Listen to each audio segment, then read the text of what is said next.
The Ryan Tubridy Show on RTE Radio 1 with Vodafone Simply Broadband. All the fibre broadband you want, none of the landline costs you don't. Conor McGregor, you will know, of course, from his mixed martial arts world, known as the notorious Conor McGregor. And he is in the news recently because he has been very, very kind. He's a huge following both stateside and here in Ireland, achieving great victories in relatively short amount of time. And he recently gave an interview on the UFC show. This is the MMA Hour, in which he talked about his family. Have a listen to this. Where I'm from, when people make it and have success, there's one thing on their mind, and that's family. And that was what I had in my mind. When I came home from Las Vegas, I spoiled my family. I took every bill off of my family. I paid for my mother's mortgage. I gave everyone brand new cars. I gave them. On the climb, I always visualized giving to people that are around me, what it would feel like to roll up one day and say, "Hey, you don't got to. That mortgage on the house is gone now. I'm not to take. That's no problem now. Don't worry about that." They are things I used to dream of. Yeah, well, that's Conor McGregor speaking on the MMA Hour on the UFC programme. His dad, Tony's on the line. Good morning, Tony.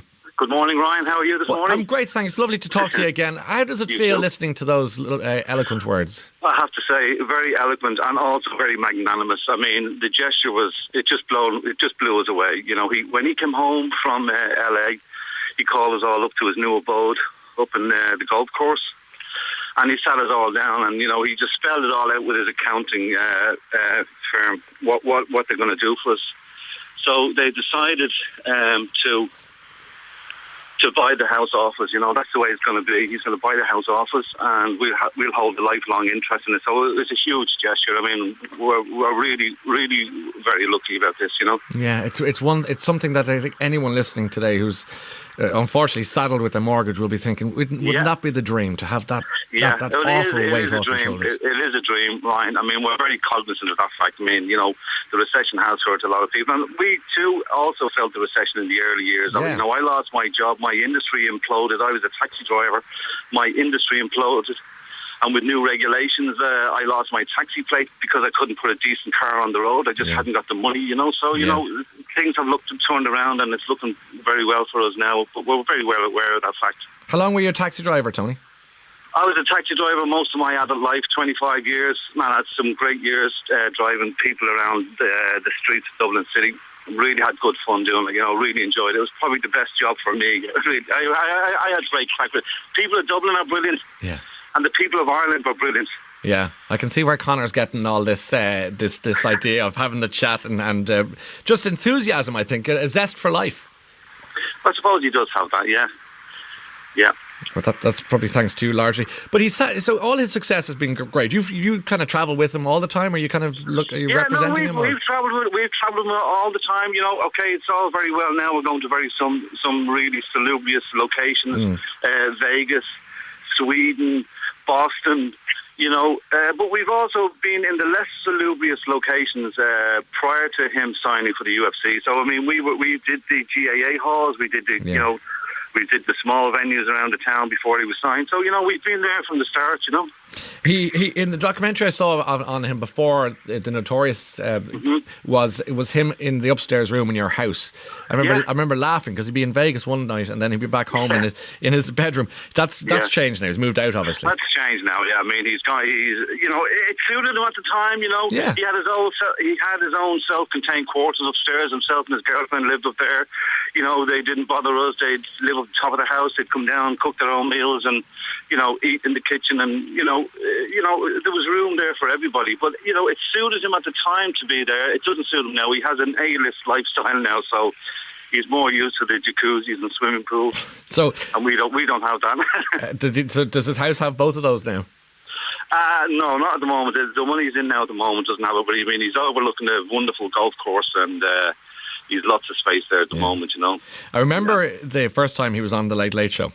We won't forget that either. Yeah, I mean, that was brilliant. Yeah, it was fun. I remember going into the green room, the room that we had a little bit of hospitality before the show, and I walked in and I hadn't met Conor, and I was like, where is everyone? They were all in a corner, gathered around him because he's very charismatic and people are drawn towards him. And he's a great man for the clobber, as you know. He has the good suits. And he has that style, And I remember saying to him on the night on the TV, saying that if Muhammad Ali was from Dublin, he'd sound like you. Where does he get that patter from?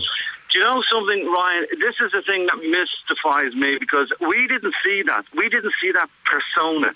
The only indication we had of that persona was when he won his first UFC fight in Sweden.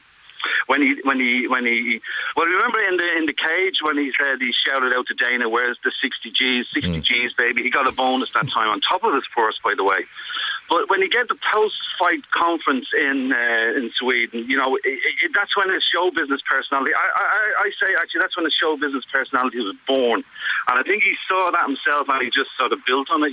So, between your show, the Sweden post-fight conference, and your show, I think those two incidents were the marked sort of. They were the marked periods in his show business sort of personality. He also said he was going to be a millionaire very soon, and again, he wasn't wrong. He wasn't wrong. He's a multimillionaire now, and also he's on the cusp of signing a major deal with the UFC now at the moment, the biggest deal in the UFC history. So, I mean, he knows exactly where he's going in the business stakes as well. I mean, he also has business acumen as well, Well, tell me about that, because you mentioned earlier on in our chat, Tony, that he sat you down with accountants. Is that how he told you the news? So who was in that room or that meeting? Well, his whole family. I mean, his mother, me, and his two sisters. And Dee was there, his long-term partner. She was there, and the accountant was there. And he spelled it right out, what he was going to do for us. And, we walked out there, and we all had BMWs. I'm driving a 5 Series BMW at the moment, brand spanking new. His mother's also driving one, and his sister's driving one. And at that meeting, was he handing out keys, or was he saying to you? No, the keys had been handed out, actually. When he came home from Las Vegas, he'd been away for the best part of this year. He'd been away all up to the entire 2015. He's been away, and he only came home in August or September. Actually, he came home. So the night he came home, he handed the keys over. Literally handed the keys over with brand new BMWs. So they've been parked outside our house since the night he came home, And when he was doing this and explaining to you, mortgage sorted, here's the cars, was it emotional, or did you say, fair play, we worked hard, we deserved this? I mean, how was it? I mean, we didn't. I mean, we're very aware of it. I mean, we're very grateful, We're not sort of blasé about it. We're very grateful, and we know the position we're in. So, no, we're very grateful. He understands how we feel about it, Yeah. Obviously, very, very close family, and his words about family and how important that is to him, and you are to him, were obvious in what he was saying. So you're a tight-knit bunch, obviously, the McGregors. Yeah, we are a tight-knit bunch. So where's Conor these days? Conor is, he's about to go into his fight camp now at the moment, and his fight camp will be just where he is at the moment, but his training is continuous every week, that's his lifestyle. But when he fights, about 8 to 10 weeks, he'll go into a fight camp mode in his training regime. So he's actually, he's welcoming home, he's welcoming over here now to his home, one of his cornermen and one of his team members that's going to be on the card in December. So they're actually going to move into his home today. So his fight camp will start in earnest from today, actually. And his fight is on the 11th of December, where he's fighting for the world title against Jose Aldo. So that's the next big event for Conor. And the Aldo fight was meant to happen, wasn't it, in July? We were all kind of sitting back waiting for that to happen. Didn't happen, which just adds to the drama, and which of course the UFC loves. So how would you describe Conor's state of mind? Because December isn't too far away now, so he must be kind of getting the shoulder, the blood's up a little bit, I'd imagine. Yeah, I have to say, how is his state of mind? I'll tell you how his state of mind is in regards to his opponents. He doesn't clear any of his opponents anyway, number one. And also, he has this fight won since January of this year. He has it won? He has this one since January of this year. When we were in Boston and he fought Dennis Seaver, he was the big blocky German guy. He dispatched him in the second round. Yeah. Remember then, he jumped the ring and he was in Aldo's face? Yes. I don't know whether you do remember. But anyway, I did. I remember because I thought he was going to do himself an injury getting out of the ring. So did I, actually. You know, and I ran forward and tried to intervene because I thought he was going to rip Aldo's throat out. But anyway, he won that fight. He won Aldo. That moment when he jumped the cage and he was in Aldo's face, that's the moment that he won that fight. So that fight is already won. It's done and dusted. It's only formality now. The 11th of December. He's his father's son. I mean, when people tut about the violent nature of UFC, do you ignore it or do you take them on and say, well, hang on a second, here's what it is? How are you on criticism?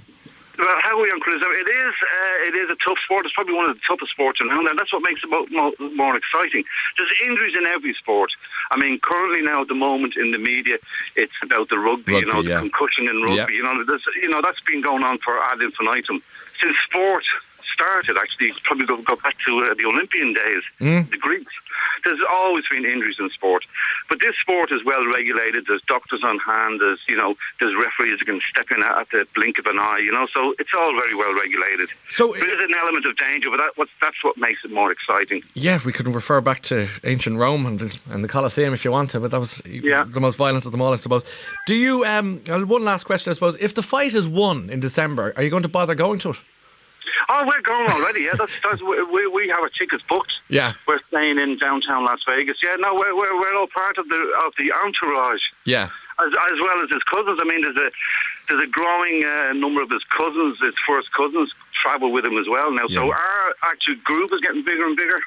And I also know it's a big expense for people to travel. But people do pull out the stops and, they want to see this fight.